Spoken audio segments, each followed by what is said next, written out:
Hello বন্ধুরা, welcome back to my channel. আমি পূজা। আশা করি তোমরা সবাই আমার চ্যানেলে সবাই ভালো আছো। তো স্পেশালি আমিও খুব ভালো আছি। তো বন্ধুরা, আজকে ভাবলাম আমি আজকে ফল ছাতুর রেসিপি বানাবো। তো সেটাই তো তোমাদের মাঝে শেয়ার না করলে না, তো সেটাই তোমাদের সাথে শেয়ার করব। তো এটাকে বলে ফল ছাতু বা পুয়াল ছাতু, আর তোমরা যে যেটাই নাম ধরে চিনতে পারো। আর এটাকে এক ধরনের মাশরুমও বলে। তো এটারই আজকে আমি ঘরোয়াভাবে রান্না করব। হাতে কম সময় থাকলে এটা চটজলদি একদমই রান্না হয়ে যায়। তো বন্ধুরা, প্রথম থেকে ভিডিওটা শেষ পর্যন্ত দেখো। আশা করি ভিডিওটা ভালো লাগবে। আর যদি ভিডিওটা ভালো লেগে থাকে অবশ্যই লাইক, কমেন্ট অ্যান্ড সাবস্ক্রাইব করতে ভুলো না। তো তোমরা এখন দেখতে থাকো বন্ধুরা, সাথে থাকো। আর এইদিকে আগে থেকে ছাতুগুলোকে ভালো করে ফ্রেশ করে পরিষ্কার করে বেছে আমি দুটুকরো করে আগে থেকে আমি ভালো করে ধুয়ে নিয়েছি। আর তো বন্ধুরা, এই ছাতুগুলো কোনো অংশ বাদ যাবে না, প্রত্যেকটা অংশ খাওয়া যাবে। আর যে ছাতুর যে গোড়ার দিকে যে একটু নোংরা ভাব থাকে, শুধু সেই শিকড়টা একটু কেটে বাদ দিয়ে দিয়েছি। বাদবাকি পুরো অংশটা আমি এখানে নিয়ে নিয়েছি। তো তোমরা দেখতেই পাচ্ছ। তো বন্ধুরা, বর্ষাকালে এটা কিন্তু প্রাকৃতিক মাশরুম গরম ভাতের সাথে কিন্তু বলতে পারো একদমই জমে যায়।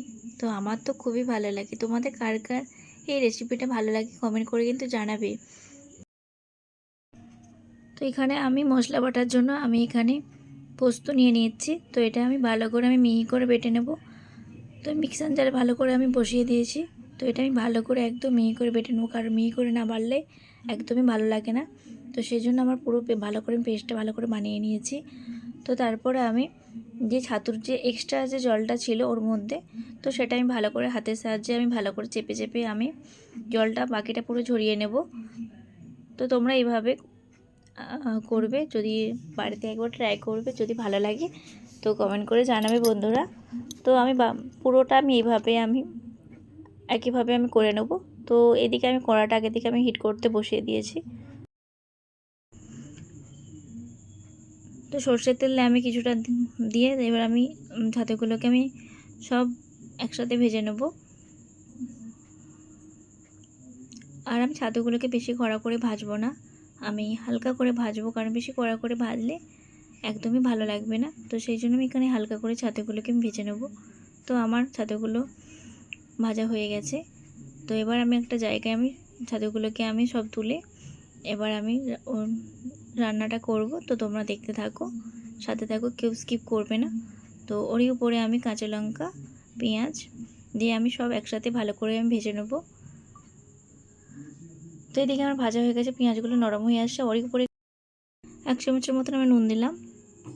তো তারপরে ওরই উপরে কিছুটা হলুদ দিয়েছি, কারণ এখানে বেশি পরিমাণে হলুদ দেবো না, কারণ হলুদ দিলে একদমই ছাতুর কোনো টেস্ট থাকে না। সেই জন্য হালকা একটু আধা চামচের মতন হলুদ দিয়েছি। তো তারপরে পোস্ত যে বেটে রেখেছিলাম ছাতুর জন্য, তো সেটা দিয়ে দেবো। তো এদিকে যে জলটা, যে মশলার যে জলটা ছিল ওটা ওর সঙ্গে জল দিয়ে ভালো করে আরেকবার একটু কষিয়ে নেব। আর উপর থেকে আমার তেল ভাজতে শুরু হয়ে গেছে। আর এবার 1.5 কাপের মতন জল দেবো। তো বেশি জল দেবো না, কারণ 1.5 কাপের মতন জল দেবো, কারণ বেশি জল দিলে ভালো লাগবে না। তো সেই জন্য 1.5 কাপের মতন এখানে জল অ্যাড করব। তো উপর থেকে আমার তেল ভাজতে বন্ধুরা শুরু হয়ে গেছে। এবার 1.5 কাপের মতন জল অ্যাড করলাম। তারপর ওই মশলাটা যখন ফুটে আসবে, তখন যে ছাতুগুলো যে ভেজে রেখেছিলাম সব ওর উপরে দিয়ে দেবো।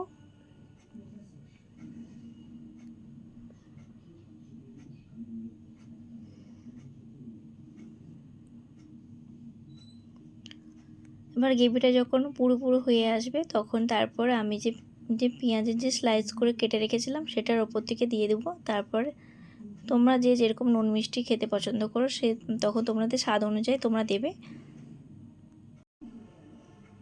তো বন্ধুরা, তোমরা দেখতেই পারলে একদমই কম সময়ে আমার এই রেসিপিটা একদমই সম্পূর্ণভাবে তৈরি হয়ে গেছে।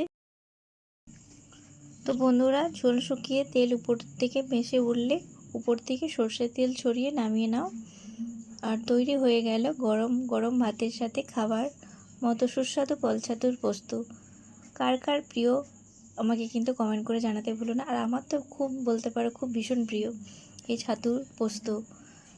তো কেমন লেগেছে কমেন্ট করে কিন্তু অবশ্যই জানাবে বন্ধুরা। তো আমি আর ভিডিওটা এবার আমি এখানে শেষ করছি। তো এবার আমি গরম ভাতের সাথে গরম গরম করে সার্ভ করে নেব। তো বন্ধুরা আমি আবার এখানে ভিডিওটা শেষ করলাম। তো ভিডিওটা যদি ভালো লেগে থাকে অবশ্যই লাইক কমেন্ট শেয়ার করতে ভুলো না।